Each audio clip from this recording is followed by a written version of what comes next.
Following this for the past 2 days, we're calling it abusive officials. Friday, a minor league meltdown. Philip Wellman, minor league manager of the Mississippi Braves, throwing a major league tantrum. He was ejected Friday, suspended 3 games for his antics on the field. Antics, I guess, would be a kind word, although that is just so very creative. That is just hilarious. and a goodbye to you, sir.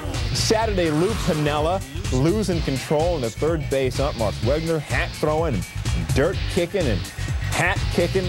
The league says he touched him and kicked him. Piniella says he didn't, but he was suspended 5 games, knocked it down to 4, and he's still mad, still upset.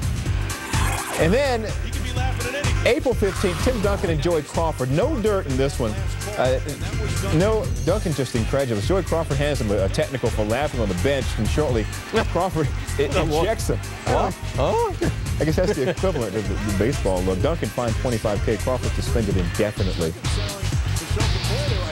So where is the line on the field of play that should not be crossed? We convene some of the Knights of the Sports Table. Once again, we welcome in Mark Schlereth, Jalen Rose, and John Kruk. John, start with you. In baseball, we have managers who can hold the game hostage. Where's the line?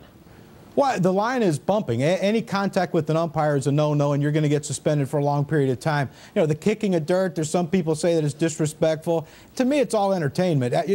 You would be surprised, Brian, how many games before the game the manager will say, look, we're playing bad. Today might be a good day if we continue to play bad for me to get kicked out and try to make some things happen for the team. That's what happens in the game. You know, again, did Lou Piniella go out there with the intention of getting thrown out? Absolutely he did. Did he mean to bump the umpire? I'm sure he didn't. But you know what? He's going to pay the penalty, and that's the way it is. You just don't touch an official. Mark, we don't see much of this on the football field, do we?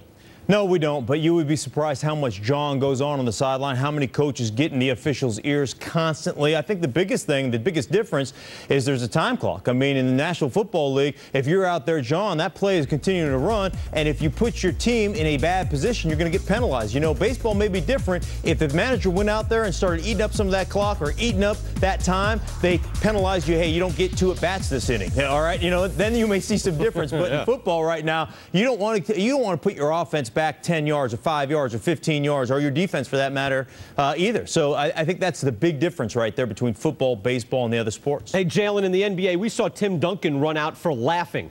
You know, that's a little extreme. What's the right balance of interaction? The right balance is, like John said, first off, you can't bump a referee or an official. That's crossing the line. Also, you got to understand, these are grown men. They're trying to do the best job they can. They're trying to get the call right. So you can't cross the line with trying to show them up, as the officials call it in the NBA, by flailing your arms, using a lot of profanity, getting very close up into their face. Because when you do that and you plan on having a long career, these are the same officials, the same umpires, the same referees you're going to have for your entire career. And if they have a chip on their shoulder against you, they're probably going to come back to haunt you one day. Hey, John, isn't the field already kind of a theater where we suspend belief? I mean, we never behave this way, right? In a parking lot at a mall, right? Wouldn't be, you know, flailing our arms and turning our hats backward, kicking at a guy. Right? I mean, why is this even allowed, I guess? Because these guys act crazy. Apparently, you've never seen me in the supermarket, you know, with 15 items in the, you know, the short line. But no, you know what?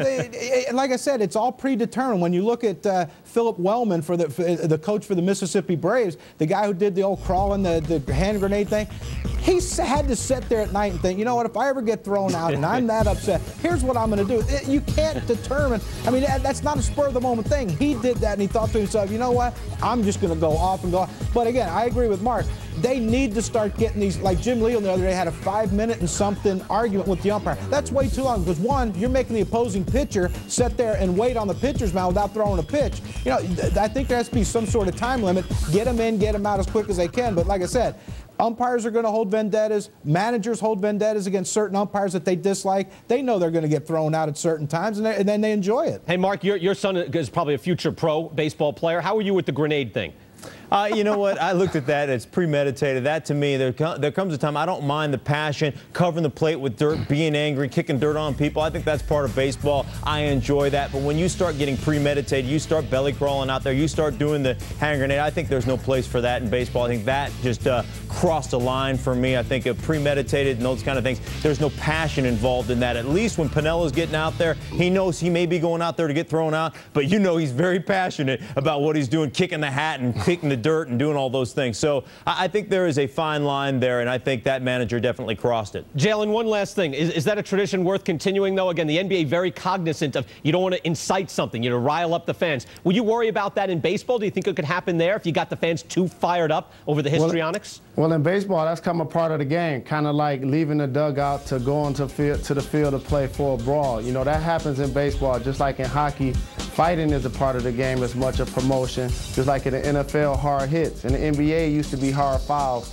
but until guys got injured and the game became more global, that was something that was taken out of the game. You just want to not cross the fine line between disrespecting referees and officials, because we do have kids watching our game, and you don't want those kids to repeat the things that they see when they're playing sports growing up. That's an excellent point. Unless you're playing Army, and then you are throwing the little grenade when you're playing as a kid. That's what I thought of, guys. Thanks for being part of the round table. Thank you, Brian.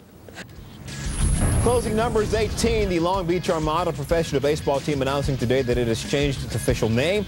The new name will be the Long Beach Armada of Los Angeles, of California, of the United States of North America, including Barrow, Alaska. 18 words, the longest